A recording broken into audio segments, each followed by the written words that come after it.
Hey guys, Coldbrew here. Welcome back to another raid video with Vitrius the Anointed, a recent addition to the Void Legendary pool. If you recently got him through the 10x, that was a crazy out with this guy, then you might be thinking, all right, is this guy better than a mythical champion? Why am I saying that? Well, Coldbrew, are you drunk? No, I'm not drunk. Hear me out. Mythical champions have this metamorph skill, which allows them to change into their other form very easily, okay, and that cannot be locked out. So in their other form, they'll be doing their skills freely and dish out the damage on the enemy that locked you out. Cool. We've seen the mythicals.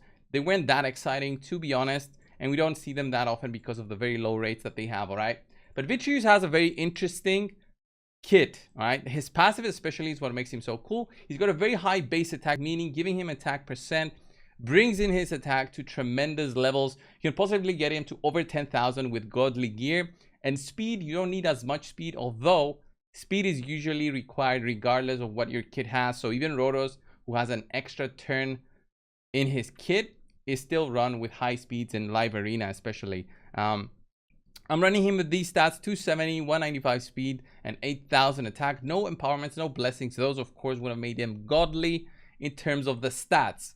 But his multipliers are quite low. I'll get to them in a bit. This is the passive that makes him interesting and worthy of the video, right? Instantly resets the cooldown on one of this champion's random active skills. So you get locked out, fine. You won't get locked out because you get an extra turn immediately. Either your A2 or A3 become available on random, we don't know which one, and you'll be able to use it immediately on your enemies. If your enemies have stone skin, you're kind of screwed, all right? You won't be able to do damage. He does not ignore stone skin. He can ignore ally protection, increase defense, and strengthen on the A2, plus some defense on the targets. If he doesn't kill them, he'll get an extra turn basically because of the turn meter boost that he gets if they're alive, because he gets like 120% turn meter. And then the A3 on the second hit can ignore a tremendous amount of the target's defense, like 30% or even 50% if the target has any skills on cooldown. If they went and had a turn and then you had your turn, you'll be doing 50% ignore defense. If they didn't take a turn, you'll only be doing 30% on that second hit only. This can be very useful for stuff like against the UDK, where your first hit is going to hit the UDK and the second hit will hit the target that you want to take down. So ignore shield and killable on block damage can be very nice to go through and take out an enemy. With that said, he also has an aura, which is fine. He's got an A1, which is again fine. But listen out on the multipliers, guys, and tell me if you think this is reasonable for a Void in almost 2024, right? He's got a 1.7 multiplier. 1.7 multiplier on his A1. This is insanely low. I haven't seen such a low multiplier in a long while. Like if we compare other champions recently, like even the mythicals who were supposed to be like amazing, they even have high multipliers and they still didn't do that great deal of damage. 1.7 multiplier is extremely low on the A1. A2 has a 3.1, which I can understand because of the ignore defense, but it's still very low. I would have loved to see that as a 4, maybe 4 multiplier to even give this thing a chance against the Harimas. This ignore defense is nothing, okay? And then we have the A3 with a 2.5 multiplier. Very low. Even if you ignore defense on that second hit, it's still a very low multiplier, meaning you gotta boost his attack as much as you can. And it's not like I'm not boosting it. Attack percent of the boots, attack percent of the chest piece. I mean, the only way I could have boosted even more is attack percentage on ascensions, which is insane to pick out. I have crit damage on the gloves, which is ideal, right?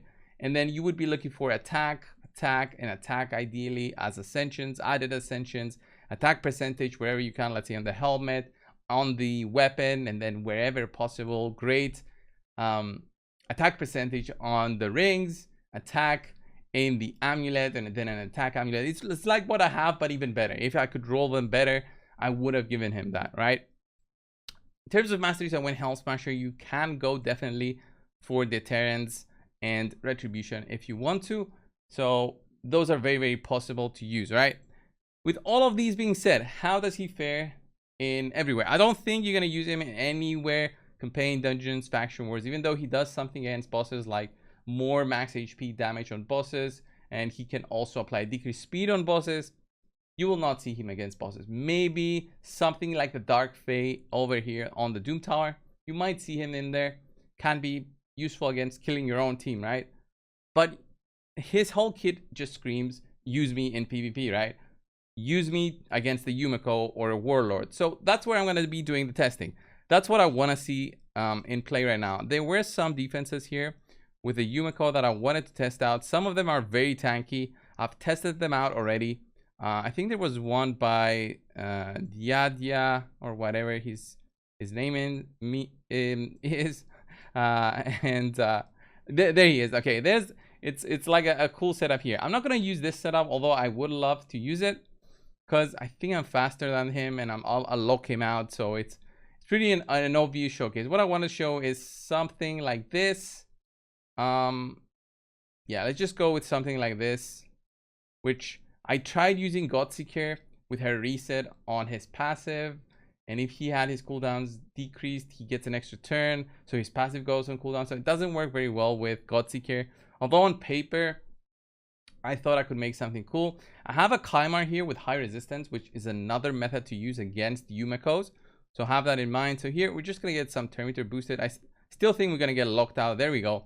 So locking us out immediately gives us the A3 or the A2 available. So with this, what I want to do is try and take out, well, I'm just going to take out the enemy CP. That's where he becomes useful, right? You see that 50,000 damage on CP with 2 hits, 50 and another 50. You can take her out with the A3. I don't know about stronger targets. Like something like a Harima, I might not even be able to take her out even with 2 hits. Or something like a Taras who has a 50% ignore on damage, reduction in damage from skills.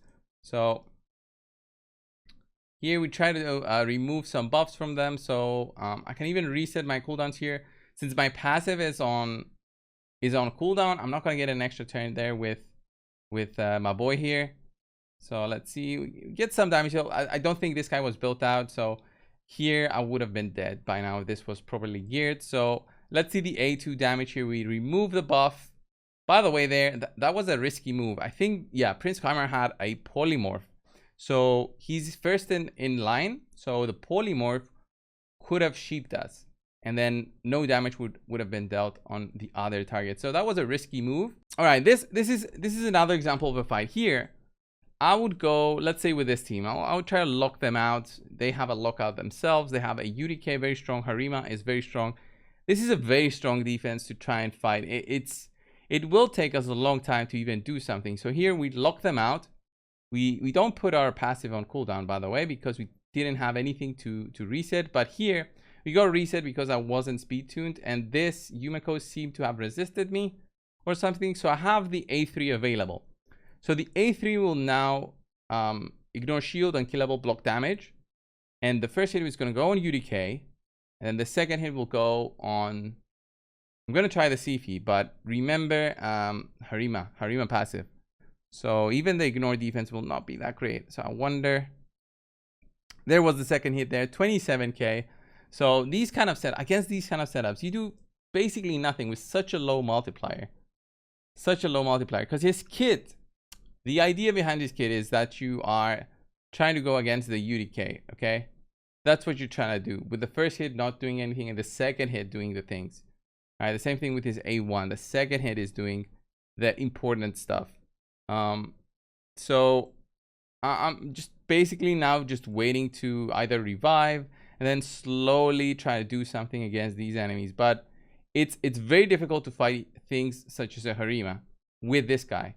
The ignore defense is there. Like for a void legendary, you want like the skills like that Taras has, the skills that Marichka has. As a burst damage champion, you want Gurgit, who can ignore Stone Skin. Those champions will never fall off against this guy. Even with the lockouts against you, there's multiple different things that you can do against the lockouts, which makes you think like what was behind the mind of Plarium when designing this champion, especially with such low multipliers. I think they went a bit overboard with how low his multipliers are. So here I'll lock the enemy team out. I'm gonna have the A2 available, and I doubt it's gonna do anything. Remember, 3.1 multiplier. I have an increased attack on me, so my attack is 8,000 times 1.5. I'm looking at 13,000 attack. All right. We ignore 30% defense. If we don't kill anybody, I should take an immediate extra turn, right? That's the idea behind his kit, is that even if you don't kill them, which I didn't, I drop them down to what, 60%. Look at my turn meter. It's quite high now, so I should be able to take a turn soon. I'm also under perfect veil, so I'm pretty well protected. I hope, but we'll see. Okay, finally he gets a turn here. So let's see the A3. There it is, 64,000. We did some good ignore defense there. But the problem is the Python against us. So he's going to revive and just get this to stall out, right? That's where the problem is going to be happening. I won't be able to take out the Taras. He has that very unique damage reduction passive, which makes things very difficult. I'm going to try and reduce the turn meter if I can. The single target goes on to UDK. Now I'm going to do 1 on UDK, 1 on Python. Look at that, 19,000. We barely took off like 2 bars of his health. I can't do anything here. Even if I wanted to, I just can't do anything against the UDK. Like in these situations, I couldn't use Vitrius and not ban UDK. If this was like a live arena fight, I would still ban the UDK here. I would still ban the UDK. And UDK doesn't even have the sheep. There's no sheep against us, like no polymorph, which is the most annoying thing to fight against. So here, try to reset our cooldowns. There's the extra turn mechanic. Here we'll remove the strengthen and then burst them down. Hopefully, we will not ignore the shield though. Not ignore the shield with the A2. I think that should have been added to his kit as well. So here we do this. 28,000, 9,000 there. It's so weak because also Duchess has that extremely good passive, plus Python has that very strong passive with damage reduction. We become basically slaves to very high defensive teams such as this one, where you know, the time is against us. Like if we're fighting, we're just spending tons of time trying to beat this guy down, right? And he's just winning. If this was classic arena, he's just winning because his defense is stalling somebody out for what, 6 minutes? It's insane. That's perfect. That's what you want out of a defense. You're not going to win all the fights, but you want to be surviving as long as possible. So here, 139 damage dealt. 139 damage dealt on UDK. What a joke. What a joke of an A1. They could have just had it as 0 and just be a 0 multiplier champion. Why not? Why not? I mean, seeing a Python and a Duchess is not rare. It's not rare. So again, A1. There it is. I think the 117 was like was the mastery there. That's why we didn't do any damage. And hopefully on our next A2 or something, I should be able to take them out if I have an increased attack. I didn't have it, but let's see. All right, we do get something done. There's the increase in cooldowns, decrease in cooldowns. Then we'll do the A3. That didn't take out. Oh my god, it didn't even take out Taras. And then Taras just bursts us down with his double hitting attack. He's just such a strong champion. You cannot compare him, Vitrius, to Taras. There's no chance. It's like, I think it's intentional by Plarium releasing these champions. I'm not liking Vitrius at all. I like the A2 as a skill and how it looks, but if you think about it, it's kind of a fail. All right, so this was Vitrius, guys. I just wanted to show you on his kit and whether he is really worth it. In terms of looks, he really reminds me of I think he's closest to, in terms of looks, to Hegemon. The way that they stand and even their armor, it looks like a Hegemon, but has that thing in the back. So it's a little bit more unique, but the stance is basically the same. The shield, the armor, very very similar. He just has the blue extra on him, and this thing on the back, which is weird. Right, this was the showcase, guys. What do you think? I was on the test server, by the way, if you were wondering. Let me know down below on your thoughts on Atrius, and if you did get him, did you find a better use for him than I have? The multipliers definitely need a fix. This was the video. Thank you all. I'll see you in the next one. See ya.